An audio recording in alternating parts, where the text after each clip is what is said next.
கோடாங்கி வணக்கம். கோடாங்கி, நீங்க நிறைய எலெக்ஷனை நீங்க பார்த்திருப்பீங்க. ஒரு இவங்க ஊழல் பண்ணிட்டாங்க, திருடிட்டாங்க, இவங்க கட்சி நடத்துறதே குடும்பத்துக்காக தான், இந்த டெண்டர்ல முறைகேடு, அந்த டெண்டர்ல முறைகேடு, இப்படின்ட்டு வைக்கக்கூடிய விமர்சனங்களை நாங்க பார்த்திருக்கோம். ஆனா திரு இபிஎஸ் அந்த மாதிரியும் சார்ஜஸ் எல்லாம் வச்சாரு, அந்த மாதிரியும் வச்சாரு. இந்த ஒரு குற்றச்சாட்டு அவர் இது கடந்த காலத்தில் ஒரு நிறைய பிரச்சாரங்கள் மேற்கொண்டிருக்காரு. எந்த இடத்துலையும் இப்படி பேசுனது கிடையாது. இவ்வளவு இந்த மாதிரி பணத்தை எடுத்து காலேஜ் கட்டுக்கிட்டுக்காங்க அப்படின்ட்டு சொல்வதற்கும், நகையை உருக்கிட்டாங்க, தெரியாம உருக்கிட்டாங்க, அதுல இருந்து எவ்வளோ ஆட்டையை போட்டாங்கன்னு தெரியல, இவங்களை இந்த கடவுள் தான் பார்த்துக்கணும்னு சொல்லி வானத்தை நோக்கி கை கூப்புறதுக்கும் வித்தியாசம் இருக்கு. நான் ரொம்ப பக்திமானுங்க அப்படின்னு சொல்வதற்கும் ரொம்ப வித்தியாசம் இருக்குன்னு வச்சுக்கோங்களேன். நீங்க இந்த வகையான பிரச்சாரங்கள், இந்த டோன்ல இவர் எடுக்கக்கூடிய இந்த பிரச்சாரம் தனக்கு வாக்கு வங்கியாக மாறுவதற்கு, வாக்காக மாறுவதற்கு வாய்ப்பு இருக்குன்ட்டு ஏடிஎம்கே நம்ப தொடங்கிருச்சா? அதனுடைய விளைவுதானா இது? சத்தியம் டிவி நேயர்களுக்கு அன்பு வணக்கம். ஆக்சுவலா நீங்க கேட்ட கேள்வி என்னன்னா சார், ஒரு பழமொழி ஒன்று இருக்கு சார். ஆட தெரியாதவனுக்கு மேட கோணல்னு ஒரு பழமொழி இருக்கு. ரொம்ப பிரமாதமான பழமொழி, பழைய பழமொழி. இது ஏன் சொன்னா கடைசியில சொல்றேன். அதுக்குள்ள யாரும் தயவுசெய்து அண்ணன் நம்ம ராமன் அண்ணனோ அல்ல மணிகண்டன் சாரோ உடனே குறுக்க வராதீங்க. நான் சொல்லிடுறேன் என்ன மேட்டர்ன்னு சொல்லி. என்னன்னா, இப்போது முழுமையாக தமிழ்நாடு இந்த அரசியல் களம் என்பது இந்த 26 அரசியல் களம் ரொம்ப முற்றிலும் மாறுபட்டு இருக்கு. நான் பல அரசியல் களத்துக்குள்ள பல முதல்வர்களோடய நான் பிரச்சாரத்துல பயணம் பண்ணியிருக்கேன். செய்தியாளரா நிறைய ஊர்களுக்கு போயிருந்திருக்கிறேன். நிறைய பிரச்சாரங்களை கண் கூட பக்கத்துல இருந்து பார்த்திருக்கிறேன். நிறைய செய்திகள்ல நம்ம எடுத்து கொடுத்துருக்கிறோம். அப்பெல்லாம் இப்பதான் சோசியல் மீடியா நிறைய பரவிடுச்சு. நாங்க பிரிண்ட்ல எழுதி கொடுத்த காலம் அதெல்லாம். சோ அப்பெல்லாம் என்னன்னா, நாம் என்ன பண்ண போறோம், இல்ல நாம என்ன முன்னாடி பண்ணோம், இனிமே என்ன பண்ண போறோம் அப்படின்னு ஆரோக்கியமான விவாதங்கள் தான் எல்லா பிரச்சாரங்களையும் முன்னாக இருக்கும். இன்னொரு கொஞ்சம் காலம் தாண்ட என்ன ஆச்சுன்னா, அது ஊழல் குற்றச்சாட்டாக நிறைய மாற ஆரம்பிச்சது.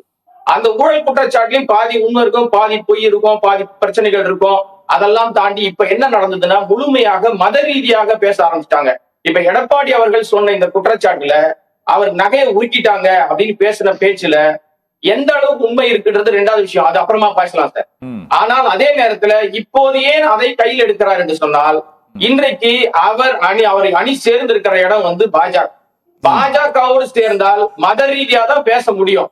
அப்படித்தான் அவருக்கு பேச வாய்ப்பு அமையுது, வேற வழி இல்லை. நாம ஒன்னும் சொல்வதற்கு ஒண்ணும் இல்லை.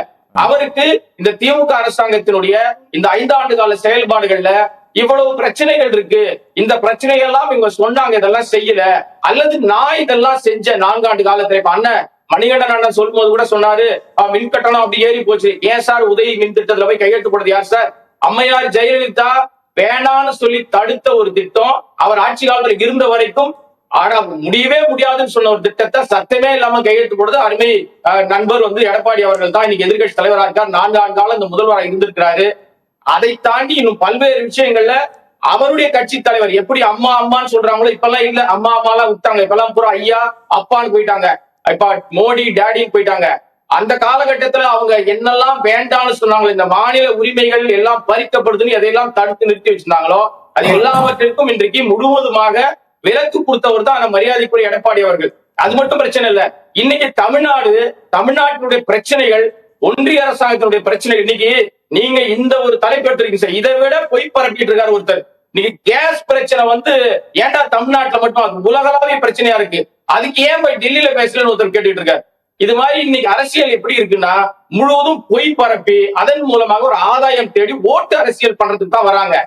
மக்களுக்கான அரசியல் பண்ண யாரும் வரவே இல்லை. இன்னைக்கு தன்னுடைய பதவியை தக்க வச்சுக்கணும், தான் ஜெயிக்கிறோமோ இல்லையோ, தான் பொதுச் செயலாளர் இருக்கணும், கட்சியை காப்பாற்றணும். அது மட்டும் தான் அவருக்கு இருக்கிற பிரச்சனை. ஏன்னா அவருக்கு ஏகப்பட்ட சிக்கல் இருக்கு சார். நான் நிறைய நேரங்கள் இதே சத்தியம்ல உட்கார்ந்து பேசும்போது சொல்லியிருக்கிறேன். என்ன பிரச்சனைனா, இன்னைக்கு அதிமுக என்கிறது தலைமையில ஏகப்பட்ட பிரச்சனை இருக்கு. அதான் உண்மை, அது இல்லைன்னு மறுக்கவே முடியாது யாருமே. ஆனா அதே நேரத்துல நமக்கு அந்த தலைமைய நான் கண்டிப்பாக இதை நான் இந்த வெற்றி பெறுகிறது தோல்வி அடைந்த 2வது விஷயம் மக்கள் கையில இருக்கு. மக்கள் யாருக்கு வாக்களிக்க போறாங்க, இந்த 5 ஆண்டு காலத்துல திமுக அரசாங்கம் என்ன நன்மை செய்திருக்குன்னு அவங்களுக்கு புரிஞ்சுதான் ஓட்டு போட போறாங்க, இல்லன்னா அவங்க வீட்டுக்கு அனுப்புறாங்க, அவ்வளவுதான் விஷயம்.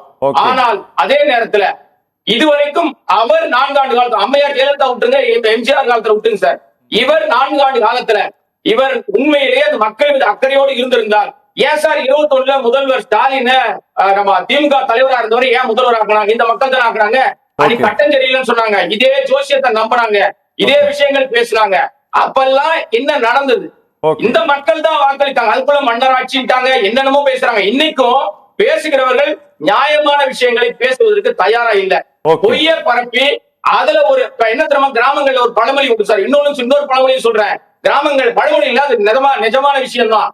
மருந்து வந்து கொடுக்கும் போது சூரணத்தை தேன்ல தடவி குழைத்து தான் கொடுப்பாங்க, கசப்ப மருந்துன்னு. இப்ப என்ன பண்றாங்கன்னா தேன் தடவி விஷம் கொடுக்குறாங்க. அது வந்து மக்களுக்கு புரியல. ஆனால் நிச்சயமாக இந்த நம்ம வரப்போற தேர்தல் வந்து ரொம்ப டஃப்பான தேர்தல்.